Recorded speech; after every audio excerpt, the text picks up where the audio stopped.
Okay, my name is Linda Salmons, and I've lived in the area for most of my life, very involved with the traditional music of the area.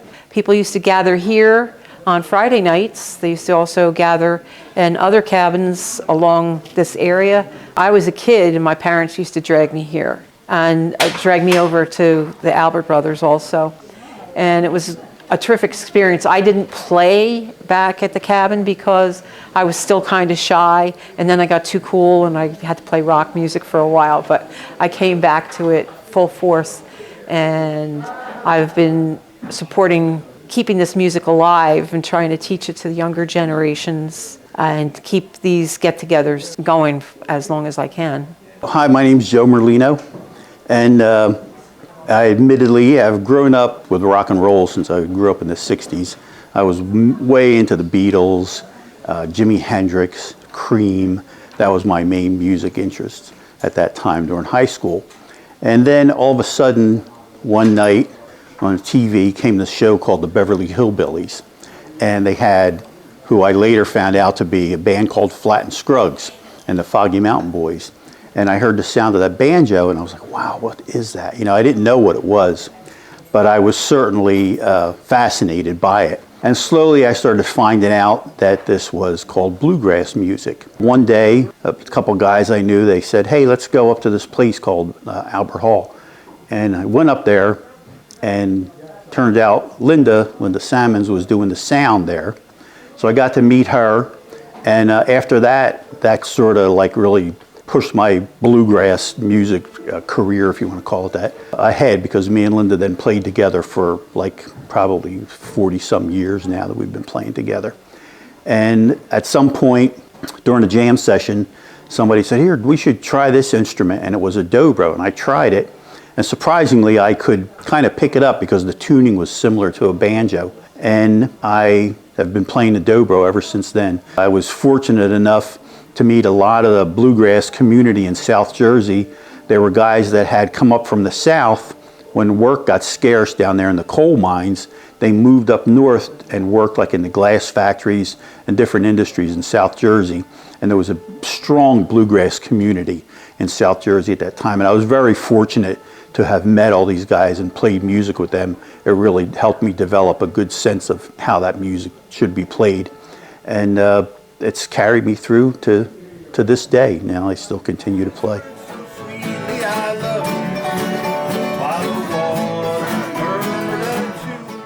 My name's Mike Ahern. I lived around here my whole life. My father before me, my father actually was born on Wells Mill, right on this very road that we're on tonight, in a house. And he just died, passed away in December 17th of this year. He was 91 years old. And he was a fishing captain, so was I. I was part of the Pine Hawker group, and Merce Ridgway taught me how to play. I love writing songs, and thank God that Merce was part of my life and got me going, writing songs. And we'd like to keep it going, keep that tradition going, and teach it to the younger generation coming up. I cried, Joe, how's it going? How you been? I just know that you're up there somewhere. Hutchinson Jr. It's a cabin like anybody would refer to a cabin, but this one was very special. It's still capital T and capital C in our family. Just so many great memories here with the families coming up here. It was a lot of deer hunting, but it was less about hunting and more about being together. What was special to me is when I was a boy in Barnegat, you know, the 6-day shotgun season for deer, Dad would always bring me up here to the cabin by Thursday or Friday. So usually took a sick day that Friday every year. We'd go hunting on Friday and sit in a stand for hours at a time and come back for a big meal, do it again on Saturday. And that was really the special time after the hunting was done on Saturday, when all the families would come out here to the cabin here at Wells Mills. Those were where all the stories and good times were had with all our families. And our families have stayed close after 45 years or something, but this cabin just holds some really special memories. I'm in my 50s now, and the Conrad family still refers to me as Jimmy Ghost, and it goes back to a time when we were kids. I guess I had gone into one of these old homes and started making the spooky sounds because Cooper brought young Will in, and Will went running back to Cedar View to be safe, and I guess he was pretty upset because all his mom kept saying, "Don't worry, it's the Jimmy ghost," and the Jimmy ghost is not really that scary. So 57 years old, I'm still called the Jimmy ghost all these years later. But this place is just so special. I don't know when it was built, how long it's been here, but for us it was just a place to come. And even though I was 12 years old the last time I had these family times here, this is exactly the way I remember it. Just the wood, the everything, the furniture, nothing has changed. It's just a very special place. And what was funny for me is growing up in this area, when I would say I'd go out to Wells Mills and the cabin on the lake, very few people knew what I was talking about. Nobody knew it was out here. It was private property. So it's really kind of special to see that the Conrad family and the Oakley family have preserved this property by making it into a park, and it's a very special park, and it's a great place to come and enjoy an incredible time, and really a natural environment the way the Pine Barrens should be. At Wells Mills and the loved ones we lost on the way. We all know times must change, and these memories will always remain. It's so good to be together in this cabin again. My name is Jim Hutchinson Sr., and my connection to Cedar View Lodge goes back way, way back. I would say the first time that I came here was back in the mid-1950s, which is probably almost 70 years ago. The Conrad and Oakley families were intertwined, related obviously, and owned this cabin and the lake and the property around it. And one of the Oakleys, Tom Oakley, was a person who was very active in the community. And I was in the Boy Scouts at the time on Long Beach Island, and Tom would have us up here for a few days at a time to camp and stay in the cabin. And this was, for a kid at that age, was just heaven. But maybe perhaps the best summer of my life was the summer of 1965 when Grove and Dick Gove and I graduated from high school, and we all lived in the cabin the entire summer. We all worked on the island. Dick and I worked for the Long Beach Township Road Department. Grove was an ice cream salesman. And after our days of work on the island, we would come back here to the cabin.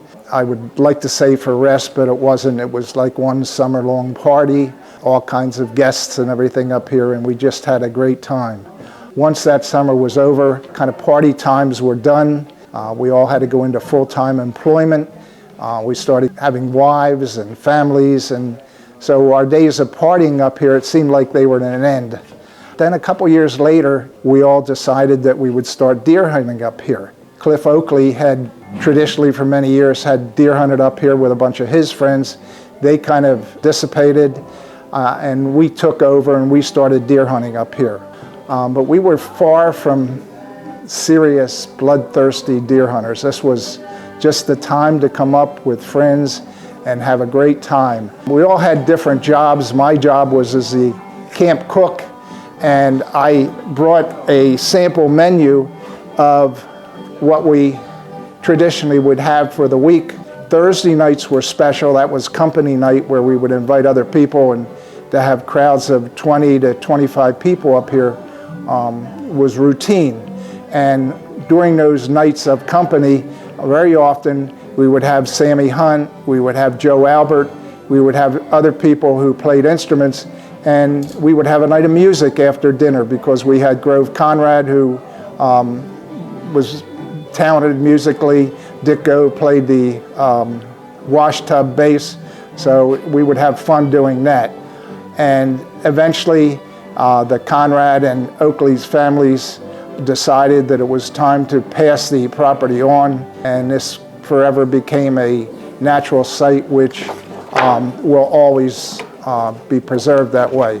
But I do want to stress the fact of the fun that we had over the years and the enjoyment and things that we passed on to our children, and I'm sure they will remember. My name is Dave Rainier. I've been coming to this cabin off and on for probably about 70 years. No, I'm 79. I've been coming to this cabin off and on for 60 years.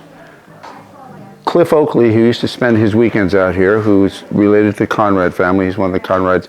He was a neighbor and brother-in-law of a very good friend of mine from Manahawkin, and we worked in the Bay together. And he would come up here every once in a while on Friday nights to hear the local musicians that Cliff would have in on Friday nights. And when I was in high school, maybe a sophomore or junior high school, he asked me, he said, "You want to take a ride up in the woods and listen to some of those old timers playing music?" And I said, "Sure." And this was before I ever started playing. So as a result of coming here listening to this and then going over to Joe and George's cabin across the street on Saturday nights, I became interested in the music. And I said at one point to a girlfriend I had at the time, "I'd like to play the damn mandolin." And she gave me one for Christmas when I was like a freshman in college. And I started getting serious about playing the mandolin. And it's been a very vital part of my life for going on 60 years now. It was in the 60s when I first came out here and started playing the music. And there's a whole thing about how it all kind of goes together, the woods and the bay and the music. It's all part of what is a common cultural heritage in this part of Ocean County. And a lot of people don't get it, I guess, and then some of us do. So it's always been a big part of my life. That's all I got.